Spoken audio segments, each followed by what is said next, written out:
Муж спешит к рождению своего малыша. И все складывается против этого.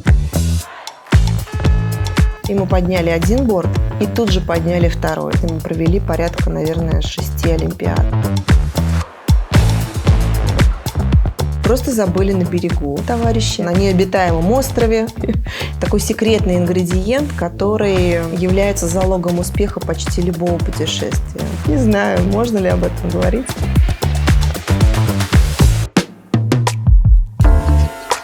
Меня зовут Ева Дроздова. Уже больше 26 лет моя жизнь посвящена организации путешествий. Отдых классические, познавательные какие-то туры, экстремальные туры. Классическое понимание отдыха, когда мы едем на пляж, на красивые пески, отдыхаем, загораем, купаемся. Есть какие-то познавательные путешествия, да, когда мы едем в какие-то города, неважно, это по России это или в Европу, или в страны Латинской Америки. То есть мы едем за чем-то новым, со знаниями. Конечно, есть экстремальные туры. Мы организовывали не один раз так называемый хелискинг. Это когда с вертолета, лыжники прыгают на целину. Какие-то маршруты гедонистические, дегустации, винодельни. Это необычные места, где готовят какие-то специалитеты. В Европе таких мест очень много. Ну и, кстати, в России тоже очень много таких мест. И практически в каждой из областей различного рода путешествий мы большие эксперты. Партнеры, которые у нас есть по всему миру, и в России, и за рубежом, они собраны нами лично через реализованные проекты. И они оставались нашими друзьями и остаются по сей день нашими надежными партнерами. То есть это не просто чья-то рекомендация, не какая-то реклама. Это только надежные, скажем, наши поставщики разного рода услуг по всему миру. И здесь мы абсолютно уверены в них на 100%. Отправляя в путешествие, мы всегда остаемся на связи. И это наших, скажем, клиентов, гостей очень успокаивает и, собственно, сохраняет с нами долгие годы. Потому что вот это чувство безопасности, когда ты имеешь один телефон, ты звонишь на него в любое время, и всегда есть поддержка. Очень много было разных проектов, которые связаны были с какими-то экстремальными ситуациями, от нас независящими. И вот как раз тут проявляются, скажем, партнерские отношения. Нашей большой гордостью является то, что на ряд совершенно невообразимых обстоятельств или каких-то стечений звезд, да, на небе. Из всех ситуаций мы выходили настолько мягко и красиво и для наших путешественников незаметно, что мы нашими партнерами и собственным, скажем так, стержнем очень гордимся. Муж спешит к рождению своего малыша. И все складывается против этого. И он успевает, потому что мы включаем несколько своих рабочих инструментов. Вся команда включилась тогда в эти процессы. А мы постарались задержать самолет. Мы организовали очень быстрый проход через вип-зал, потому что обычно эта процедура требует определенного времени. И мы связались с авиакомпанией. То есть у нас 3, скажем так, было рычага. И очень хороший человек успел на рождение своего малыша. Ну, представляете, то есть это событие на всю жизнь. Также у нас была история, которая была связана с перекрытием дорог в связи с забастовками в Перу. И только благодаря нашим профессиональным партнерам, которые на той стороне континента, да, другого, включились, скажем так, в эти процессы. А это, знаете, это стихийное бедствие. То есть, когда перекрыта дорога, то там договориться крайне сложно. Но получилось так, что нашли нужные слова, и наша группа успешно, скажем, добралась до места почти без задержек в расписании в своем. Были еще у нас такие прекрасные кейсы, когда выходной день, и надо было для наших клиентов срочно поднять борт частной авиации из одной страны в другую. Причем эта страна была довольно сложная для согласования перелета, особенно учитывая выходной день, особенно учитывая специфику мероприятия. Но все сложилось. И мы подняли один борт, и тут же подняли второй. И это еще основано было настолько на доверительных наших отношениях с нашими авиационными партнерами, что борты нам подняли под честное слово. То есть это такая дорогостоящая услуга, которая подразумевает, в общем-то, какие-то финансовые гарантии, но мы себя настолько зарекомендовали на рынке надежными партнерами, что мы не стали нашего заказчика ставить в какие-то жесткие рамки, дождались уже будних дней, когда смогли там финансисты решить вопросы с оплатами. В багаже наших красивых проектов несколько олимпиад. Не как организаторы олимпиад, а именно организаторы поездок для наших гостей. Смогли профессионально организовать их посещение на сами спортивные, скажем, события. Еще была организована программа до и после с посещением очень знаковых мест, секретных мест и недоступных для обычного туриста. Этими кейсами мы тоже гордимся. Мы провели порядка, наверное, 6 олимпиад. Несколько лет мы были партнерами FIFA. И наши, скажем так, путешественники на спортивные мероприятия даже получали такие красивые бейджи, где была наша компания, чередовалась с названием FIFA. Один из ярких проектов – это чемпионат мира по футболу в Африке. У нас там это было все сопряжено, кроме мероприятий, еще и посещение красивых частных лоджий, саванна, сафари. Все это было в рамках этой поездки на спортивные мероприятия. Очень много было проектов, связано с посещением концертов по всему миру. То есть для нас такое удовольствие. Да? То есть наши клиенты, наши путешественники, они и нам дарят вот эти скажем, прекрасные идеи. Мы сами много раз посещали концерты за рубежом. Перечислять тут можно бесконечно. Это был один из последних концертов Челентано в Вероне, например. Это были AC/DC в Париже. Это были Rolling Stones в Гайд-парке. Бесчисленное количество концертов. Много лет подряд мы также являлись, знаете, как партнерами джазового фестиваля в Монтрео. И наши гости, в общем-то, были частыми там слушателями. Конечно же, были маршруты для частных лодок. Не только Средиземное море, это Карибский бассейн, это Атлантика. То есть маршруты, которые мы помогали прокладывать для наших гостей, которые брали у нас яхты. Это и были моторные яхты, и парусные, и даже мы были частью некоторых регат, когда мы организовывали не только маршруты, но еще и вся наземная поддержка, да, то есть это бронирование гостиниц, транспорта, ресторанов, когда путешественники останавливаются в разных точках, отдыхают. Была такая история, что одного из участников путешествия на лодке просто забыли на берегу товарищи, вернулись на свою прекрасную яхту и уже даже практически отчалили. И нам, в общем, поступает звонок в ночи, когда наш гость говорит: Ева, я не знаю, где я, но, в общем, нас надо как-то состыковать с моими друзьями, но мне кажется, что они уже уплыли. Ну, в общем, каким-то чудом мы нашли нашего потерянного товарища и на лодку его успешно возвратили. А еще у нас там любят вспоминать наши гости забытые вещи в такси в Париже. Каким-то образом, да, умудрились вернуть нашим гостям. Хотя это такая история довольно сложная. Один из наших уважаемых очень клиентов говорил: иногда, значит, Ева и команда спасают тебя от твоих же каких-то собственных приключений.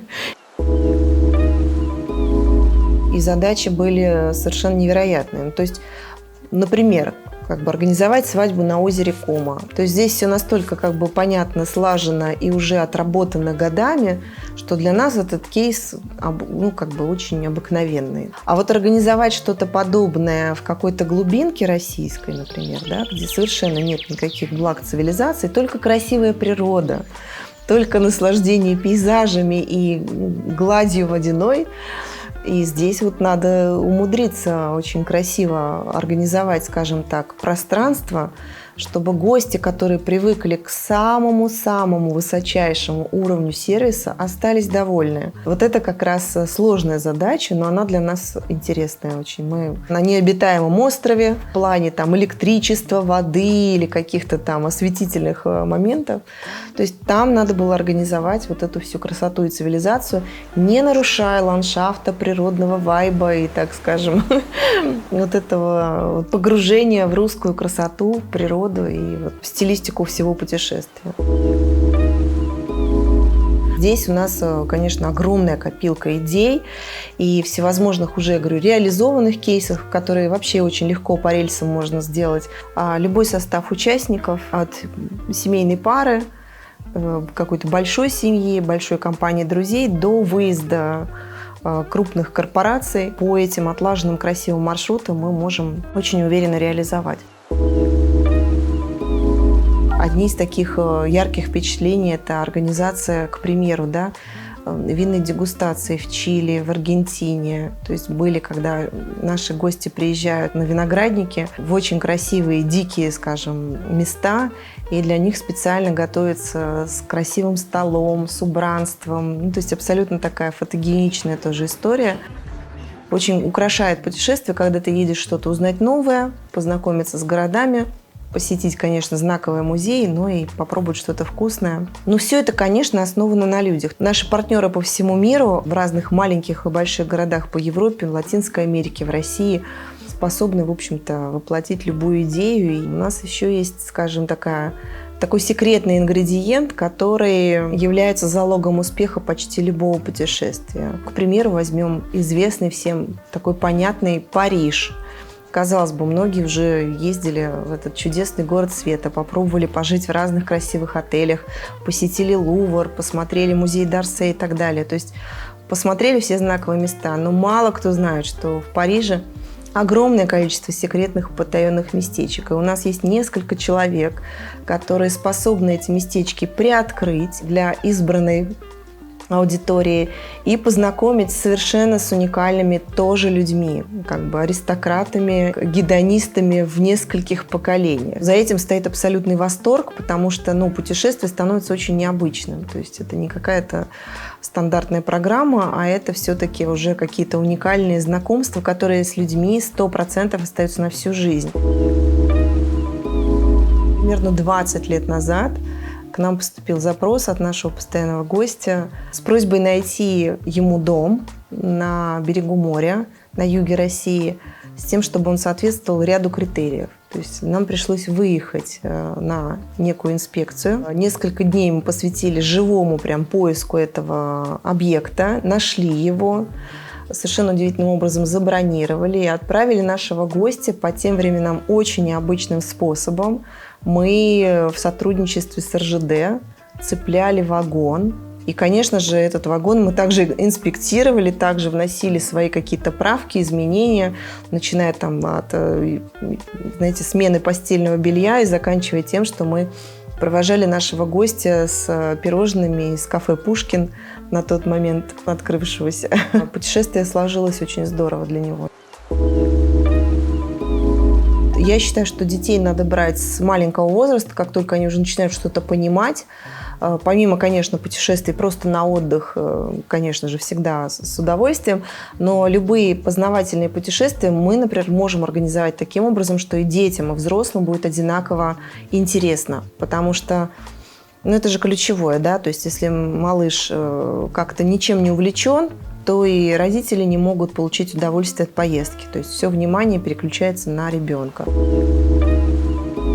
Один из примеров – это организация детского досуга во время путешествия на воде. Крайне сложная история, потому что, во-первых, это такая зона повышенной ответственности для всех взрослых, и плюс ко всему переходы, скажем, из точки в точку, они занимают довольно длительное время иногда, и дети на плавательном судне должны быть чем-то заняты. У нас есть решение даже для таких путешественников, и, в общем-то, при обращении к нам они получают полный спектр всевозможных вариантов, как занять детей в таких путешествиях. Я вообще выступаю за то, что, например, если есть такая возможность у родителей выезжать с ребенком и наполнять его жизнь, скажем так, живыми, это не декорации, да, то есть это живые, скажем так, объекты исторические и знакомством с историческими персонажами, которые связаны так или иначе по истории даже, то, о чем они говорят в школе, то, что они проходят в школе, география, история и так далее. То есть настолько это здорово связывать учебный процесс с путешествиями, где дети раскрывают для себя вживую вот эти вот все, скажем, исторические места, события, и связывают это все воедино, это вообще фантастическое, да. То есть, ну да, расширяя кругозор, не ограничиваясь только параграфами в учебнике истории, а наполняя это все настоящими живыми смыслами. Кстати, это огромная мечта, действительно, вот, знаете, совмещать. Конечно, очень здорово, когда совпадает, и родители могут себе позволить такое, да, как бы по некой учебной программе еще и показывать ребенку мир и знакомить его вживую вот с этими уникальными совершенно местами и событиями. Родители в этом смысле, да, готовят счастливого человека, который будет не ограничен исключительно какими-то теоретическими знаниями. Пользуясь тем, что дети – это дети, и они действительно любознательные, любопытные, в общем-то, здесь неограниченные совершенно возможности для расширения их и кругозора, и какого-то, скажем, внутреннего мира. Начнем с того, что да, я счастливый человек, и я реализовываюсь в том, о чем всегда, наверное, мечтала и чего хотела. На момент окончания школы я поступала в Институт культуры, потому что на тот момент мне казалось, что это единственное место, где как-то можно быть связан с путешествиями. Был такой факультет экскурсоведения. И уже в процессе я поняла, что есть недалеко от Института культуры Российская международная академия туризма, собственно, профильное заведение, куда я и поступила. Настолько уникальные люди мне повстречались на пути, что я полюбила именно работу исключительно в индивидуальном туризме. То есть подготовка к путешествию – это, конечно, целый ритуал, можно сказать. Когда мама собирала нам чемоданы, когда мы путешествовали, это всегда были очень красивые вещи, это всегда было все выглажено, чистенько. Понятно, что и в жизни это все было, но вот в чемодан складывалось все очень чистенько, аккуратно и с таким прям, знаете, с любовью с такой, потому что, да, там будет путешествие, там будет красота, там надо будет красиво выглядеть, нарядиться, это тоже очень здорово. Путешествовали мы в основном на поезде с моими родителями, это был тоже юг России, как правило. Это была Прибалтика. На какой-то момент мы ездили с бабушкой к ее друзьям в Литву. И для меня, конечно, это всегда была какая-то магия. То есть сбор чемоданов, вот эта поездка на вокзал, вот этот поезд, вот эти прекрасные запахи. Знаете, на вокзалах прекрасные запахи. В общем-то, из моего детства они именно такие. Когда вот этот чай, да, в стакане и в подстаканнике, когда вот эти разговоры по душам, это все создавало волшебную атмосферу того, что ты выключаешься из своей повседневной жизни и включаешься в какую-то новую волшебную историю. Что с тобой произойдет, ты еще не знаешь. Оно все тебя впереди только ждет. Путешествие – это некая сказка, это некая новая история, которая пишется, и непонятно, какая будет эта сказка, чем она будет украшена, что там важного, какой-то новый человек придет в твою жизнь, или что-то ты увидишь такое впечатляющее, что это западет тебе в душу навсегда. Или ты почувствуешь какой-то аромат, который вот тебе будет ассоциироваться только с этим местом. Это я вот сейчас говорю, и у меня мурашки, потому что я вспоминаю нашу командировку в Гонконг. Это была деловая поездка, как раз связанная с одним из мероприятий. И мы шли по улице, и Гонконг, он переполнен запахами, людьми, какими-то движениями. Это был вечер.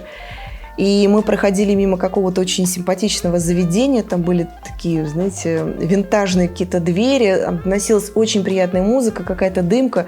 И этот аромат я не забуду никогда. Вот у меня ассоциация с Гонконгом – это тонкий флер, цветочный, как это ни странно, у людей вообще может быть ассоциации с Гонконгом совершенно другие, да, какая-то китайская кухня, может быть, какие-то специи, все что угодно. А у меня вот этот аромат, он у меня запал, и у меня вот с Гонконгом исключительно вот такая вот связанная история с ароматом. История моего, скажем, международного туризма началась с очень необычных стран. Это были Гонконг, это была Португалия, это были Таиланд. В общем-то, те страны, которые не были совсем вот тогда, когда в конце 90-х начинался прям активно двигаться весь туризм, эти страны не были прям такими, скажем, распространенными среди наших туристов. Здесь именно приходилось в ручном режиме созваниваться с партнерами, получать по факсу подтверждения, перепроверять бронирование, организовывать оплату. А после чего уже начались направления, которые, конечно же, вообще напрямую связаны с VIP-туризмом, так называемым. Это Куршевель, это озеро Кома, это Сардиния, это, ну, в общем, в целом юг Франции.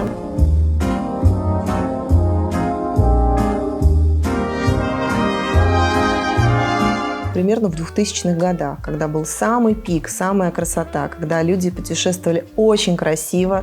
Со многими нашими клиентами я знакома больше 22 лет. Это люди, которые остаются моими клиентами до сих пор. И это, конечно, бесконечно ценно. И я хотела как раз об этом сказать, что мы компания, которая уже, наверное, вышли за рамки каких-то, вот знаете, стандартных базовых ожиданий.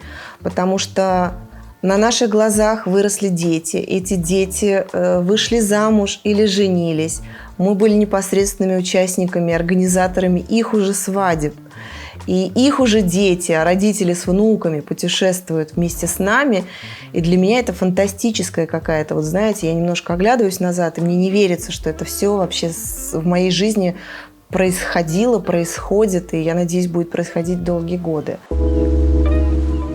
Путешествие – это, да, сказка наяву. Это то, что мы можем создавать сами себе, то, что мы можем придумывать. Любое направление, любые декорации, любых людей вокруг, музыку, цветы, запахи, еду, вино. Вот эта вся создаваемая нами и вами гармония, да, как бы вы путешественники, мы вам помогаем.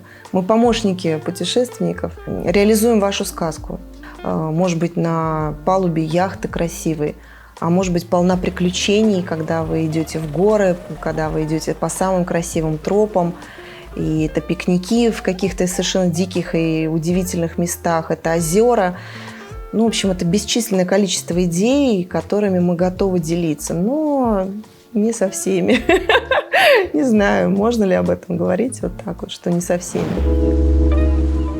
И здесь, конечно, очень важно сказать, наверное, что мы за семейные ценности, мы за преемственность, мы за традиции, мы консерваторы, но мы открыты всему новому. И мы не гонимся за количеством. То есть в нашем случае, наверное, очень важно сохранить качество, вот этот вот tailor-made сервис, который подразумевает, знаете, погружение в каждого человека и в его действительно настоящие какие-то желания, и всем сердцем постараться эти желания реализовать. Вот, быть сопричастными к их вот этой красивой части жизни. Потому что путешествие – это самая красивая часть жизни. Ну, не считая, конечно, рождения детей, свадьбы. Путешествие – это то, что, в общем-то, наполняет жизнь каждого человека огромными смыслами, расширяет, вдохновляет, окрыляет.